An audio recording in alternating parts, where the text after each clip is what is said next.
जिल्ह्याचे अध्यक्ष डॉक्टर बळीरामजी बुरके, माझ्या समोर उपस्थित असणारे उमेदवार, त्याच्याचबरोबर पक्षाचे असणारे कार्यकर्ते,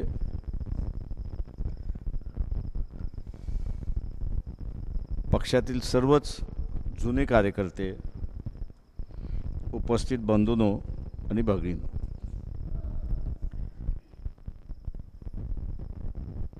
जिल्हा परिषदेच्या निवडणुका आपण यापूर्वी लढलो.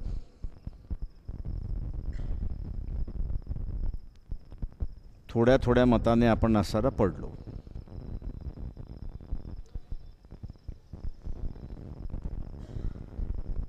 आत्ताही आपण असणाऱ्या 22 जिल्हा परिषदेच्या जागा लढतो आणि 43 पंचायत समितीच्या जागा लढतो. पक्षातल्या सर्व कार्यकर्त्यांना असणारी माझी विनंती आहे की 16 तारखेपर्यंत स्वतःच्या मनातलं किंतु परंतु हेवे दावे, मी सुचवलेला उमेदवार दिला नाही, जे काही गणितं असतील ही सगळी गणितं बाजूला सोडा. उमेदवार आता असणारा देण्यात आलेले आहेत, प्रचाराला लागलेले आहेत. 16 तारखेला मतदान आहे. तेव्हा ह्या उमेदवारांना आपण असणारं निवडून आणलं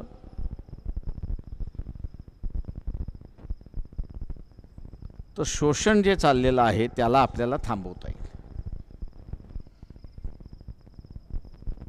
इथे अनेक प्रकारचं शोषण आहे आणि या अनेक प्रकारच्या शोषणामध्ये आपण असणारं आता मायक्रो फायनान्सच्या शोषणावरती असणारं कामकाज करतो. आणि एक भयानक परिस्थिती समाजापुढे आली.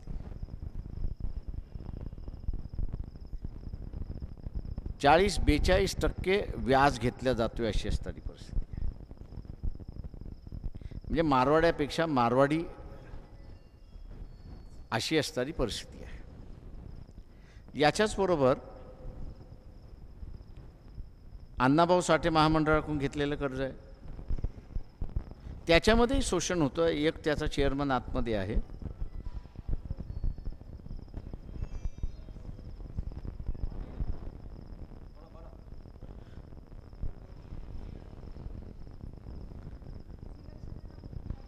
त्याच्याचबरोबर महात्मा फुले विकास महामंडळाकडून घेतलेलं कर्ज आहे, वसंतराव नाईक महामंडळाकडून घेतलेलं कर्ज आहे, शबरी महामंडळाकडून घेतलेलं कर्ज आहे. आता ह्या कर्जाची तरा वेगळीच होती. हे मायक्रो फायनान्सवाले खाजगी आहेत म्हणून सामधाम सगळंच वापरतात. हे सरकारी असल्यामुळे यांनी बँकेला कळवून टाकलं की हे असणारे डिफॉल्टर आहेत, बँक त्यांना आता उभं करत नाही.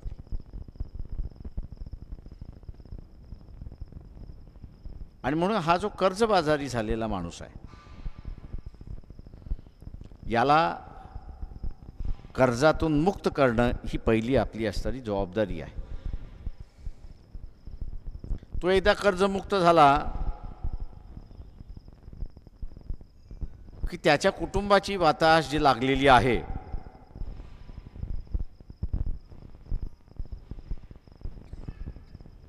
जी वाताहत लागलेली आहे ती थांबेल आणि त्याच्या कुटुंबाचं असणारं एक नवा उदरनिर्वाह त्या ठिकाणी सुरुवात होईल.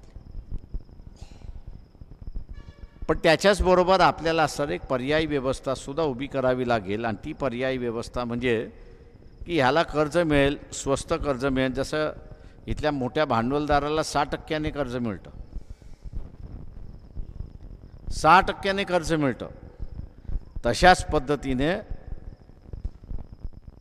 हा जो गरीबातला गरीब आहे, मग भटक्या विमुक्तामधला आहे, तो बौद्धामधला आहे, तो मातंग समाजामधला आहे, तो इथला मुसलमानामधला आहे, तो इथला असणारा OBC मधला आहे, मग तो माळी असेल, धनगर असेल, कुणबी असेल, लोहार असेल, सोनार असेल, परीड असेल, अनेक समूह आहेत की ज्याच्यामधला साधनं नाहीत, अशालाही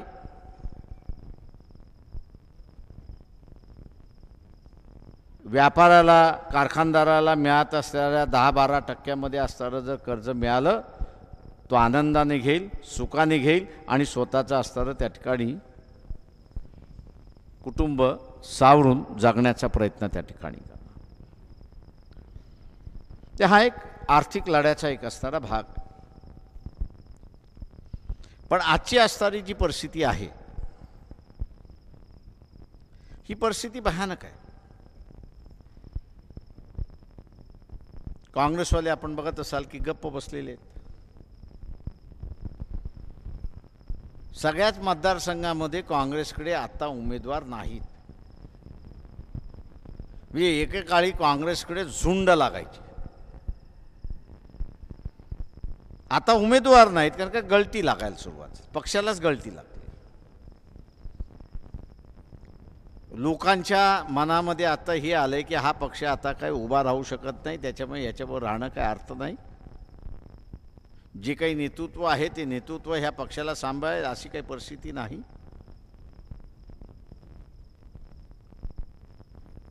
आणि म्हणून काँग्रेस आता असणारा डबघाईला चालली आहे. मी काँग्रेस आणि रामदास आठवले यांच्यामधला फार फरक करत नाही. काय तेही इंजनला एक डबं म्हणून लागतं कोणाच्या नाही कोणाच्या तरी. पूर्वी शरद पवाराच्या लागत होतं, आता BJPच्या लागले. जे डबडं असतं त्याला स्वतःचं मत नसतं. इंजन जसं घेऊन जाईल तसं त्याला जावं लागतं. काँग्रेससुद्धा आता डबडं झालंय आणि ते कधी नितीश कुमारच्या इंजनला जोडल्या जाते, तर कधी ते असणाऱ्या समाजवाद्यांच्या ह्याला जोडल्या जाते. जसजसं दुसरी इलेक्शन येतील तसं त्यांचं डबं दुसरीकडे जोडल्या जाईल. याचा अर्थ की त्यांचं जे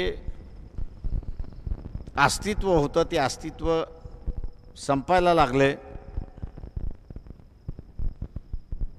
आता हे संपू नये म्हणून कोणाचं तरी डबं होत आहे.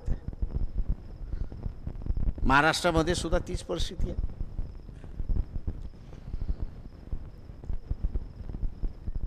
की त्यांना मतदारसंघामध्ये जागाच मिळाल्या, मग उमेदवारच मिळाले नाही.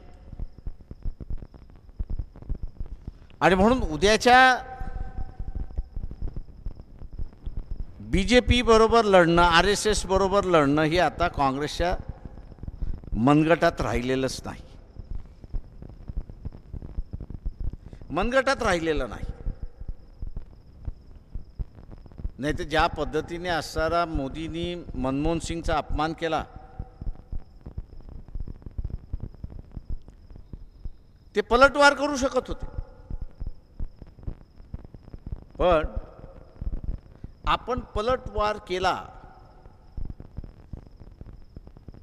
तर आपल्याला कारवाईमध्ये गोतल्या जाईल, झालेली कारवाई तिच्यावरती ॲक्शन केला जाईल आणि आपण जेलमध्ये जाऊ ह्या भीतीमुळे त्यांनी सौम्य भूमिका घेतली की आम्ही आता यापुढे पंतप्रधानाच्या भाषणाला हजर राहणार नाही.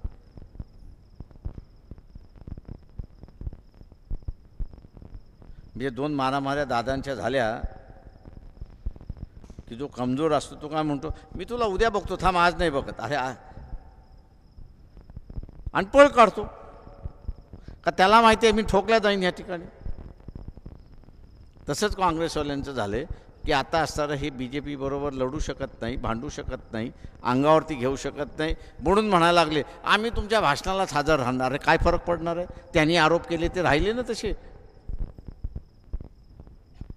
मोदींनी जे काही आरोप मनमोहन सिंगावरती केले, काँग्रेस पक्षाच्या पंतप्रधानावरती केले, ते आहेच तसेच लोकांच्या समोर आहेत. आम्हाला सांगतायत ही भाषा चालणार का? अरे म्हटलं तुम्ही बोला, मग आम्ही बोलतो.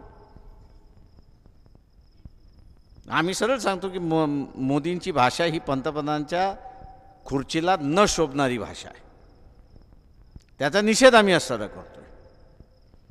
ही एक हुकुमशहाची प्रवृत्ती आहे. आणि या हुकुमशहाला 2019 साली आपल्याला थांबवायचं हे असताना लक्षात घ्या. ही शेवटची निवडणूक आहे. 2019च्या अगोदरची ही शेवटची निवडणूक. जिल्हा परिषद नांदेडमध्ये कदाचित असणारा कॉर्पोरेशनची निवडणूक 4-5 महिन्यानंतर आहे. पण जिल्हा परिषद ग्रामीण भागातली शेवटची निवडणूक आहे. आणि या शेवटच्या निवडणुकीमध्ये आपल्याला असणारा BJPला, RSSला, शिवसेनेला एक संदेश द्यायचा आहे. बाबा, तुम्ही नोटबंदी करून आमचा जो सत्यानाश लावलेला आहे, नोटबंदी करून जो आमचा सत्यानाश लावलेला आहे, काम नाही, धाम नाही, काहीच नाही, तुम्ही जसा आमचा सत्यानाश लावलेला आहे तसा मताने आम्ही तुमचा सत्यानाश लावणार आहोत हे आपण सांगायचं आहे.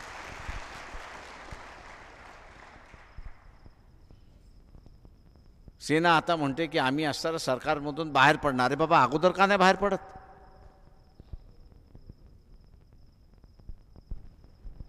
एकमेकांचे कपडे फाडण्याचं काम चाललंय. हा म्हणतो हा चोर आहे, तो म्हणतो तो दलाल आहे.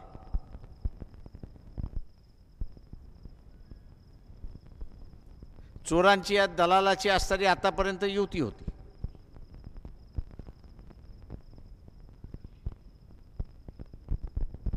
पण कुठंतरी भांडण झालं आणि दलाल आता चोराला म्हणतोय की तू नालायक आहेस, आणि चोर म्हणतोय दलालाला आता तू नालायक आहेस. म्हणजे याच्यामध्ये असणारं सामान्य माणसासाठी आम्ही केलं आणि हे BJPनी थांबवलं, किंवा BJP असं म्हणते की आम्ही सामान्य माणसासाठी हे करायला निघालो होतो आणि सेनेने आम्हाला थांबवलं, असं कुठं आहे का? तर नाही. यांच्या भांडणामध्ये सामान्य माणूस नाही.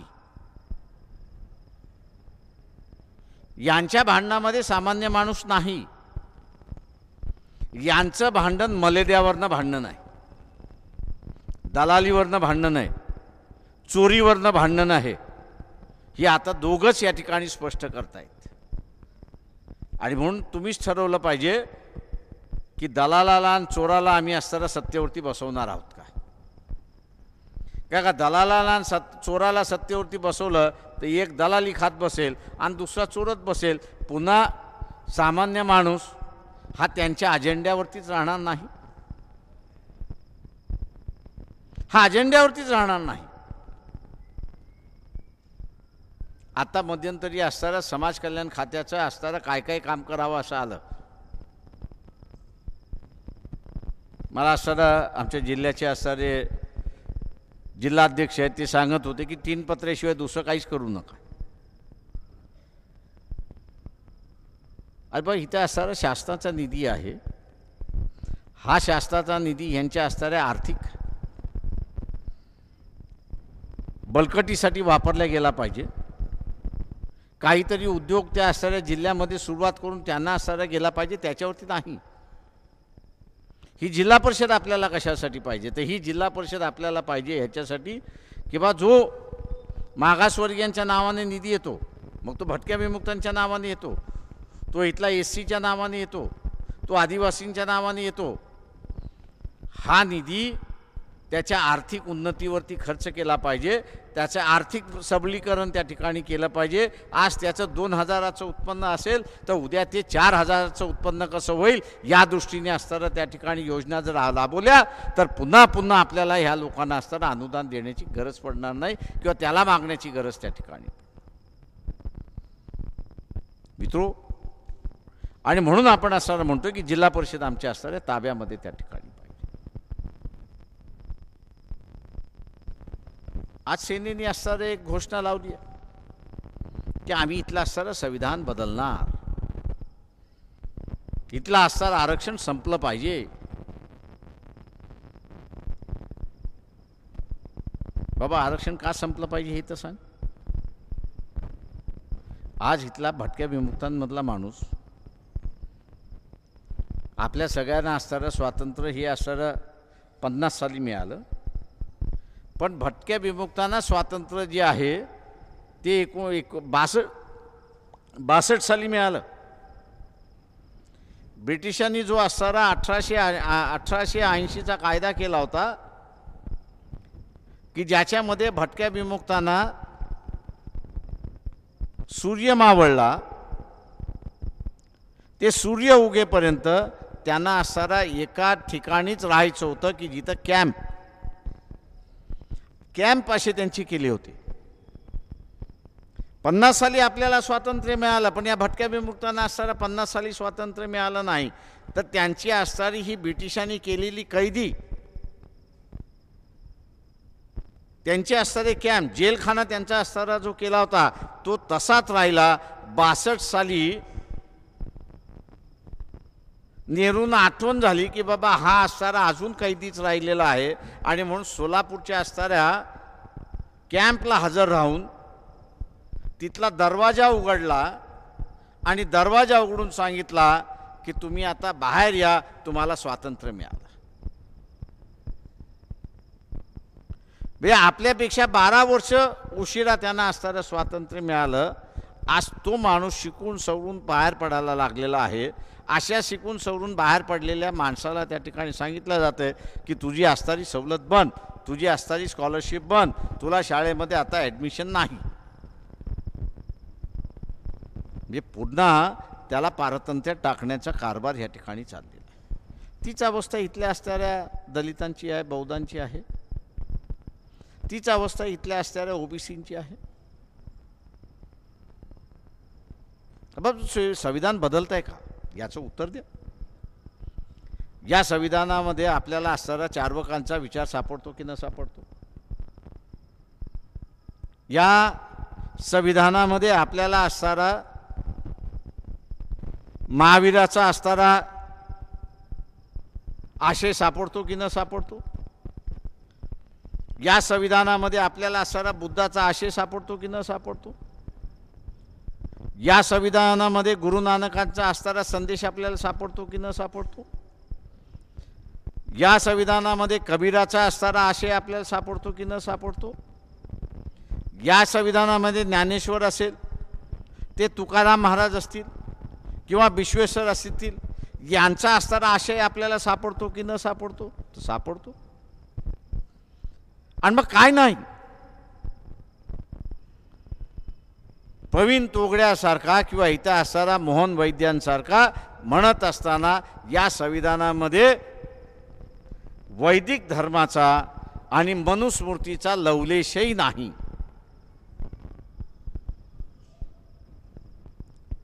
चार्वकापासून ते असणारा तुकाराम महाराजांपर्यंत ज्यांची ज्यांची मी नावं घेतली, यांचा लढा हा वैदिक आणि मनुवाद्यांच्याच विरोधातला होता.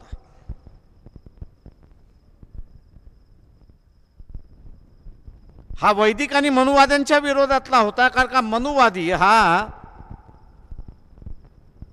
उतरंडीची व्यवस्था मानत होता, कैदीची व्यवस्था मानत होता, जातीयता मानत होता, जातीयतली तेली उच्चनिष्ठता मानत होता आणि हुकुमशाही मानत होता. हे आपण असणारा लक्षात घ्या. हुकुमशाही कोणाची? तर इथल्या असणाऱ्या ब्राह्मणांची हुकुमशाही. त्यांनी जे सांगितलं ते सगळ्यांनी मान्य करायचं. त्यांनी गुन्हा केला तरी त्याला असणारा माफ करायचं, पण उरलेल्यांनी गुन्हा केला तर त्याला असणारा देहदंड द्यायची, अशी असणारी व्यवस्था जी आहे ती व्यवस्था त्यांना असणारा मान्य होती. शब्द फक्त असणारा हिंदूंचा करतात, पण हिंदूंचे असणारे 2 भाग आहेत. एक संत परंपरेला मानणारा असणारा भाग आहे की जो होम हवन करत नाही अशी असणारी परिस्थिती आहे, आणि दुसऱ्या बाजूला इथला असणारा मनुवादी आणि वैदिक परंपरेला मानणारा हा असणारा होम हवन करणारा असणारा भाग. इथली बहुजनातली लग्न आपण जर पाहिली तर ही असणारा आंतरपाठ धरून त्या ठिकाणी होतात, पण तेच वैदिक आणि मनुवादी मानणारे जे आहेत त्यांची असणारी अग्नीला साक्ष देऊन त्या ठिकाणी असणारा होते. आणि ते लग्न कणकेची गाय जोपर्यंत कापल्या जात नाही तोपर्यंत ते लग्न झालं असं म्हणत नाही. पूर्वी असली गाय कापायचे लग्नामध्ये, पण आता असली गाय कापत नाही तर कणकेची गाय कापतात त्या ठिकाणी. सिंबॉलिक, प्रतिकात्मक. आणि म्हणून हा जो या देशातला फरक होता, काय का वैदिक आणि असणारा मनुवादी मानणारे असणारे एक 15-20% होते. उरलेला हा जो बहुजनवादी होता की जो मी जसं म्हटलं की चारवाकाला मानत होता, बुद्धाला मानत होता, कबीराला मानत होता, नानकांना मानत होता. कालच आपण असणारा रविदासांची जयंती केली, रविदासाला मानत होता, संत तुकारामांना मानत होता, ज्ञानेश्वरीला मानत होता, तुकोबाला असणारा मानत होता, त्याच्याबरोबर इथे असणारा जनाबाईला मानत होता. ही सगळी संत परंपरा जी आहे, ही सगळी संत परंपरा इथल्या असणाऱ्या वैदिक धर्माच्या विरोधात होती, इथल्या असणाऱ्या मनुवादाच्या विरोधात होती. आणि म्हणून ह्या देशाची असणारी जी राज्यघटना आहे, ही राज्यघटना ह्या संतांच्या विचारसरणीवरती आधारित आहे. आणि म्हणून आपण बघत असाल की सत्ता आल्या आल्या BJP RSS बरोबरचे असणारे जे सगळे साधू महाराज होते त्यांनी असणारं सांगितलं की इथला असणारा शिर्डीच्या साईबाबाला आम्ही संत म्हणून मानत नाही. उद्या ते म्हणतील आम्ही तुकारामांना सुद्धा इथला असणारा संत म्हणून या ठिकाणी मानत नाही. उद्या ते म्हणतील ज्ञानेश्वरीला सुद्धा आम्ही संत म्हणून कमी करणार नाही. त्यांनी त्यांची इच्छा जाहीर केली. त्यांच्या मनामध्ये काय आहे ते त्यांनी जाहीर केलं. आता फक्त इथल्या असणाऱ्या बहुजन समाजाला असणारा निर्णय घेण्याची वेळ आहे की अशा असणाऱ्या विघ्नशोधशी माणसाला सत्तेवरती बसवायचं आहे का. आणि म्हणून मित्रो,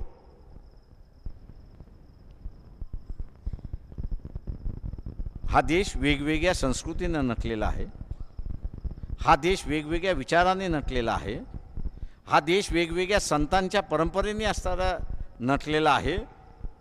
ही सगळी नाकारून त्यांना असणारं वैदिक परंपरा ह्या देशामध्ये आणायची आहे. आणि म्हणून प्रवीण तोगड्या यांनी आठवड्याभराच्या कालावधीमध्ये असं म्हटलं की ह्या देशाला वैदिक आणि मनुस्मृतीची कुठलीही तत्त्व नसल्यामुळे आम्ही हे संविधान 2019 नंतर रद्द करणार आणि आम्हाला असणारं वैदिक आणि ह्या ठिकाणी मनुवाद्याच्या विचारावरती आधारित आम्हाला इथे असणारं संविधान आणायचं. हा लढा आहे, मोठा लढा आहे. या मोठ्या लढाईला जिंकायची असेल तर छोट्या लढाई पहिल्यांदा जिंकल्या पाहिजेत. जिल्हा परिषद, पंचायत समिती ह्या छोट्या लढायात हे आपण असणारं लक्षात घ्या. सूटबुटामधले उमेदवार आपल्याकडे येतील. आता BJP वाले सुद्धा पांढरं डगळं घालून यायला लागलेले आहेत. पूर्वी काँग्रेसवालेच घालत होते. इम्प्रेशन पाडायला मी एकाला विचारलं, अरे बाबा तू असं तर नव्हतास. तो म्हटला, प्रकाशावर त्या जुन्या कपड्यांनी इम्प्रेशन पडत नाही, ह्याच्यानी इम्प्रेशन पडत आहे. अरे म्हटलं इम्प्रेशन पडलं तर मतदान मिळेल का. म्हटलं काँग्रेसवाला एवढा होता की तो पांढरं ढगा कडकडीत घालायचा, पण बाहेर पडण्याच्या अगोदर पुन्हा बिछाण्यावरती जायचा, 2-3 बाजूने ह्या बाजूने लोळायचा आणि मग बाहेर पडायचा. आणि तो म्हटलं ह्या बाजून त्या बाजूने लोळायचं ह्याचं कारण की ती क्रीज आहे ती दिसली नाही पाहिजे, थोडंसं चुरगळलेलं दिसलं पाहिजे. म्हटलं ते तरी शिक त्याच्याकडून.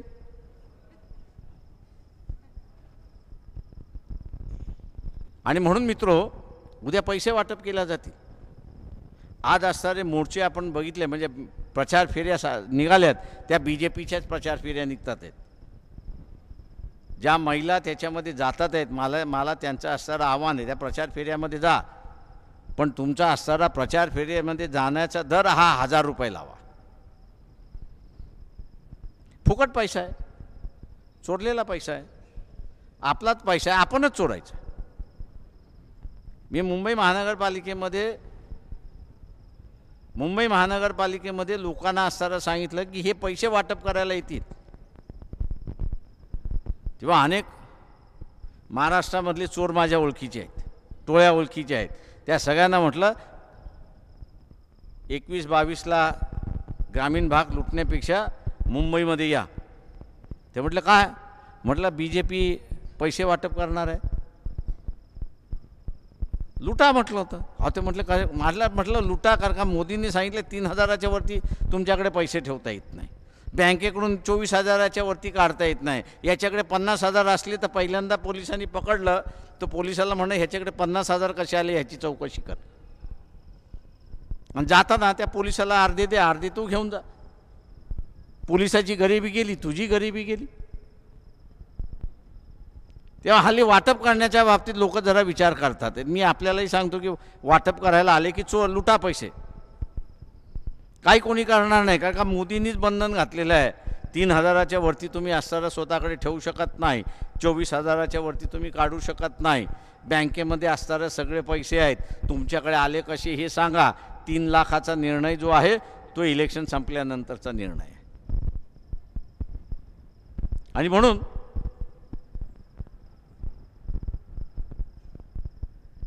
ही जी सगळी व्यवस्था त्यांनी नाकारली आहे. मी आज शेतकऱ्यांचे हाल फार विचित्र आहे. 31 तारखेपर्यंत असणारा व्यवहारच झाला नाही. 31 तारखेनंतर शेतकऱ्यांचा व्यवहार सुरुवात झाला. त्यांनी व्यापाऱ्याकडून चेक घेतले, त्यांनी बँकेत नेऊन टाकले. बँकेत काढून घेतल्यानंतर तो जेव्हा काढायला गेला तेव्हा बँकवाला म्हणाला तुझी अजून थकबाकी एवढी राहिलेली आहे. म्हणजे तो जो चेक होता आणि त्या चेकमधले जे पैसे होते ते सगळे पैसे त्यांनी काढलेलं जे लोन होतं ते लोन ॲडजस्टमेंटमध्ये गेलं आणि त्या शेतकऱ्याच्या हाताला काहीही लागलं नाही. मोदीने सांगितले होते अच्छे दिन ले आएंगे. तो आता म्हणतोय मी तुम्हाला कॅशलेस करेन. त्याचं म्हणणं तो खरं करतोय की तुम्हाला पैसे मिळाले, तुम्ही तो चेक बँकेमध्ये टाकला, तो बँकेमध्ये टाकल्यानंतर त्यांनी तुम्हाला कॅशलेस करून टाकलं. म्हणजे तुम्हाला असणारा बिना कॅशचं त्यांनी केलं. तो म्हटला काय की या देशामधला व्यवहार बिना कॅशनी होणार, बिना पैशानी होणार. तो त्याचं म्हणणं खरं करतोय. आनंदाने तो असणारा आजही म्हणतोय की मी असणारा या देशाला निधीच्या पैशाच्या व्यवहारातून मुक्त करणार. म्हणजे काय करणार? तुम्हाला तो सांगणार बँकेकडून कर्ज घ्या, तुम्ही माल विकलात, चेक आला, तो टाकला की तुमच्या कर्जाच्या अगेन्स्ट ॲडजस्ट केल्या जाणार. तुम्ही घेतलेलं कर्ज जे आहे ते माफ करण्यासाठी त्या ठिकाणी वापरल्या जाणार आणि पुन्हा तुम्हाला कागदाचा चिटोऱ्या लिहिला जाईल एवढं शिल्लक राहिले. कधी भरताय तेवढं सांगा. उघडलेला बाजार 31 तारखेनंतर पुन्हा बंद झालाय अशी परिस्थिती आहे. आता हे जे बीजेपीचं सरकार आहे, पंतप्रधान नरेंद्र मोदीचं सरकार आहे, हे सामान्य माणसाचं सरकार आहे तर नाही. हे अजिबात सामान्य माणसाचं सरकार नाही. कुणाला आठवत असेल तर मागच्या लोकसभेमध्ये कॉम्रेड येचुरी यांनी असणारा शासनाला एक प्रश्न विचारला होता आणि तो अत्यंत महत्त्वाचा प्रश्न आहे. सरकारने अजून त्याचं उत्तर दिलेलं नाही. त्यांनी असं म्हटलं की ह्या देशाचे 200 भांडवलदार आहेत, या देशाचे 200 भांडवलदार आहेत. या 200 भांडवलदारांचे कर्ज माफ किती केलेत हे सांगा. 200 भांडवलदारांचं किती कर्ज माफ केलं हे असताना सांगा. शासन अजूनही सांगत नाही. बीजेपीवाला आला मत मागायला तर त्याला पहिल्यांदा विचारा की बाबा हे 200 ह्या देशातले 200 व्यापारी जे आहेत, 200 इंडस्ट्रियलिस्ट जे आहेत, मोठमोठे कारखानदार जे आहेत, त्यांचे कर्ज किती माफ केले हे सांगा. मग मातायला मागायला ये. त्यांचं कर्ज 9 लाख कोटीचं माफ केलं हे असताना आम्हाला बँकाचे अधिकारी सांगतायत. किती माफ केलं? 9 लाख कोटी माफ केली. आता हे 9 लाख कोटी माफ केल्यानंतर पैसा येणार कुठून? म्हणून पंतप्रधानांच्या सरकारने महिलेच्या पदराला बांधलेली गाठ जी आहे ती सोडली. का त्या गाठीमध्ये कुठेतरी 500 रुपये असतात, कुठेतरी 1000 रुपये असतात, 100 रुपये असतात, 20 रुपये असतात, 10 रुपये असतात, काही ना काहीतरी असते किंवा डब्यामध्ये असतात. आणि हा जर निधी काढायचा असेल तर त्यांनी 500च्या आणि 1000 नोटा रद्द केल्या. आणि ह्या नोटा रद्द केल्यानंतर पंतप्रधान नरेंद्र मोदी म्हणतात आहेत की आम्हाला 11 लाख कोटी आले. म्हणजे जे कर्ज माफ करण्यात आलं त्यातून बँक डुबणार होत्या. बँक डुबणार होत्या. आता ह्या बँका वाचवायचं कसं? तर ह्या बँका वाचवण्यासाठी त्यांनी असणारा महिलेच्या, मी जसं म्हणालो, पदराला असणारं डब्यामध्ये असणारे पैसे काढले आणि काढायचे असेल तर नोटा रद्द करा. नोटा रद्द झाल्या म्हणजे बदली करताना त्यांनी असणारं बँकेमध्ये भरा म्हणून सांगितलं. पहिले 31 तारखेपर्यंत पैसा काढायचाच नाही. त्याच्यानंतर तुम्हाला 2000च काढता येईल. बाबा हा त्यांचं माफ करायचं होतं, आम्हाला भुर्दंड कशासाठी? इथल्या शेतकऱ्यांचं कर्ज आम्ही ज्यावेळेस म्हणतो माफ करा तर नाही. त्या स्वच्छ भारताचा असणारा एवढा गुणगान नरेंद्र मोदी मानतोय. त्या स्वच्छ भारत ह्याच्यामध्ये हा महानगरपालिकेचा 4थी श्रेणीचा कर्मचारी मोठा आहे. हा 4थी श्रेणीचा कामगार मोठा आहे. जो रस्ते साफ करण्याचं काम करतो, नाले साफ करण्याचं काम करतो, अमुक करतो. आम्ही देशभराचं असणारं हे केलं की याचं कर्ज किती आहे? व्यापाऱ्याकडून घेतलेलं, माकडवाल्याकडून घेतलेलं, बँकेकडून घेतलेलं, ह्याच्याकडून घेतलेलं, त्याच्याकडून घेतलेलं, त्याचं कर्ज 750 कोटीचं आहे. आणि म्हणून आपण बघत असाल की नाशिकच्या एका असणाऱ्या 4थी श्रेणी म्युन्सिपल कामगाराने पंतप्रधानांना पत्र लिहिलं की बँकेचं माझंही खातं थकबाकी आहे. जसं विजय मल्ल्याचं तुम्ही माफ केलंय तसं माझंही माफ करा. म्हणजे 9 लाख कोटी 20 मोठमोठे कारखानदारांचे माफ करायला शासनाकडे पैसे आहेत. परंतु नरेंद्र मोदीच्या स्वच्छ भारतामध्ये 15 लाख हा जो कामगार आहे,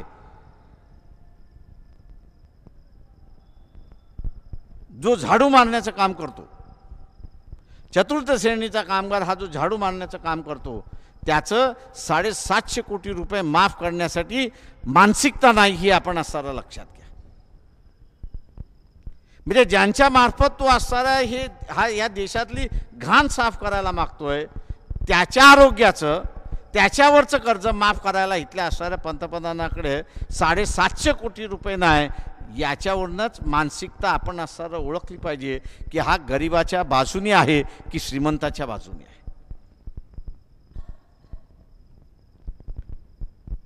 नेहमी असं म्हटलं जातं की जो कोणी राज्यकर्ता असतो, या राज्यकर्त्याने श्रीमंताच्या हातामध्ये, श्रीमंताच्या खिशामध्ये हात घातला पाहिजे, त्याच्याकडचे अधिक पैसे काढले पाहिजे आणि गोरगरीब माणसामध्ये त्यांनी असणारं वाटलं पाहिजे. गोरगरीब माणसामध्ये वाटलं पाहिजे.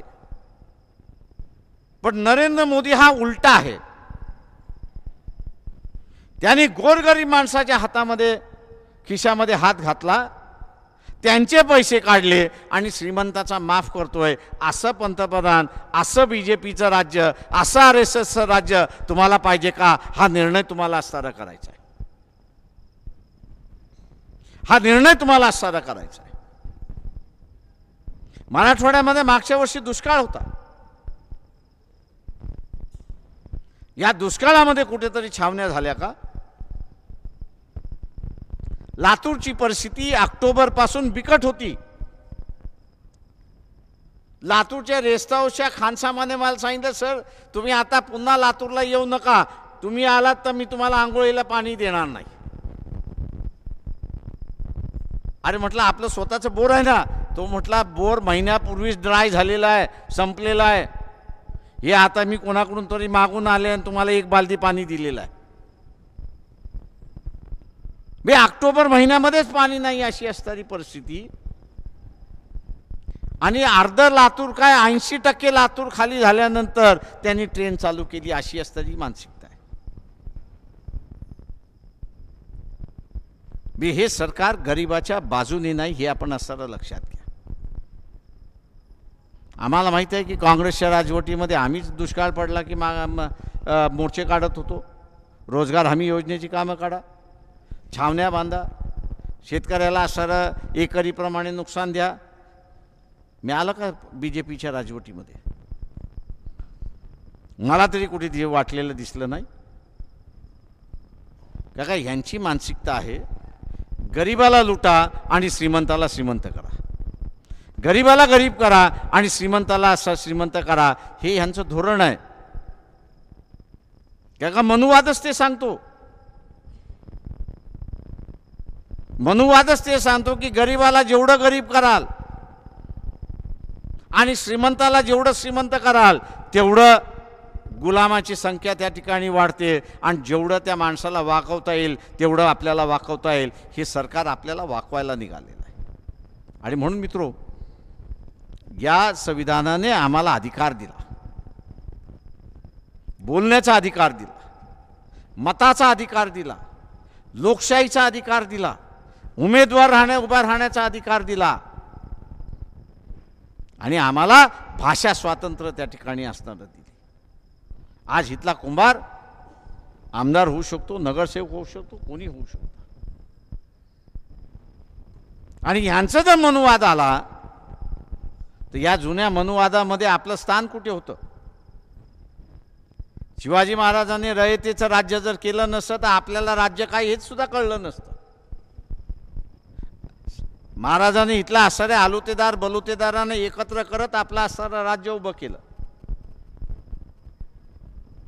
आणि पेशवाईमध्ये आलुतेदार बलुतेदार गेले आणि पुन्हा जातीचेच व्यवसाय त्यांना लादण्यात आले, अशी असणारी परिस्थिती आहे. म्हणजे एक शिवाजी महाराजांचं राज्य आपल्या समोर आहे. जय भवानी जय शिवाजीवाल्यांना सांगत असतो नेहमी, अरे बाबा त्याला असणाऱ्या त्या भवानीमध्ये अडकू नका, त्या असणारा सामान्याचा राजा आहे, त्याला सामान्याचा राजा त्या ठिकाणी राहू द्या. तुम्हाला जर बोलायचंच असेल तर एक शिवाजी महाराजाचं राज्य आहे आणि दुसरं पेशवाईचं राज्य आहे. शिवाजी महाराजाच्या राज्यामध्ये इथला असणारा सोनार असेल, लोहार असेल, शिंपी असेल, सुंपी असेल, बांग असेल, गारुडी असेल, बौद्ध असेल, या सगळ्यांना त्याच्या सैन्यामध्ये असणारी जागा होती. आणि त्याच्यानंतर लादलेली असणारी जी पेशवाई आली त्या पेशवाईमध्ये इथल्या असणाऱ्या नाव्यालाही जागा नव्हती, कुंभारालाही जागा नव्हती, इथल्या माळ्यालाही जागा नव्हती, धनगरालाही जागा नव्हती आणि भटक्या विमुक्तांना तर नव्हतीच नव्हती, इथल्या असणाऱ्या दलितांना नव्हतीच तर नव्हती, अशी असणारी परिस्थिती आहे. म्हणजे पुन्हा जातीयता त्यांच्या गळ्यामध्ये त्या ठिकाणी बांधण्यात आली, अशी परिस्थिती आहे. आणि म्हणून मित्रो, शिवाजींचं राज्य, रयतेचं राज्य, हीच राज्यघटना आपल्याला असणारं शिकवते, हीच राज्यघटना आपल्याला असणारं शिकवते. आणि म्हणून आपली जबाबदारी आहे की ही राज्यघटना राहिली पाहिजे, म्हणजे आपलं राज्य त्या ठिकाणी राहतं, सर्वसामान्यांचं असणारं राज्य त्या ठिकाणी राहतं. आणि म्हणून ज्या उमेदवार म्हणजे 22 जिल्हा परिषदेचे आणि 43 पंचायत समितीचे असणारे जे उमेदवार आहेत, याच्यापैकी उमरी हा मतदारसंघ सोडून उरलेल्यांची उमरी हा मतदार सोडून उरल्या सगळ्यांची निशाणी ही कब्बशी आहे. उमरीमधल्या उमेदवाराची निशाणी ही शिलाई मशीन आहे. तेव्हा उद्या आमिष येतील, काही येतील, आपण एकच ध्यान ठेवला पाहिजे की शिवाजी महाराजांनी जसं असताना त्या काळच्या रयतेला एक स्वातंत्र्य दिलं, तसं या संविधानाने आम्हाला असणारं स्वातंत्र्य दिलं. पण शिवाजी महाराजांचं राज्य गेलं आणि पेशवाई आली तर आमच्या गळ्यामध्ये इथला असणारं गाडगान मडका आला, अशी असणारी परिस्थिती आहे. तेव्हा आता असणारं ही नवी पेशवाई आहे. RSS आणि BJP ही असणारी नवी पेशवाई आहे. जेव्हा ही नवी पेशवाई सुद्धा आमच्या गळ्यामध्ये गाडगान मडका अडकवायला निघालेली आहे, हे असणारं लक्षात घ्या. आणि म्हणून आमचं स्वातंत्र्य अबाधित ठेवायचं असेल तर कुठल्याही परिस्थितीत मनामध्ये किंतु परंतु न आणता आपण ज्या मतदारसंघामध्ये मी जसं म्हटलं की उमरी मतदारसंघ सोडून कपबशी आहे, त्या कपबशी समोरचं बटन आपण दाबावं आणि उमरीमध्ये शिलाई मशीनचं बटन दाबून आपण ह्या सगळ्या उमेदवारांना विजय करा हीच अपेक्षा बाळगतो आणि आपली रजा घेतो. जय भीम.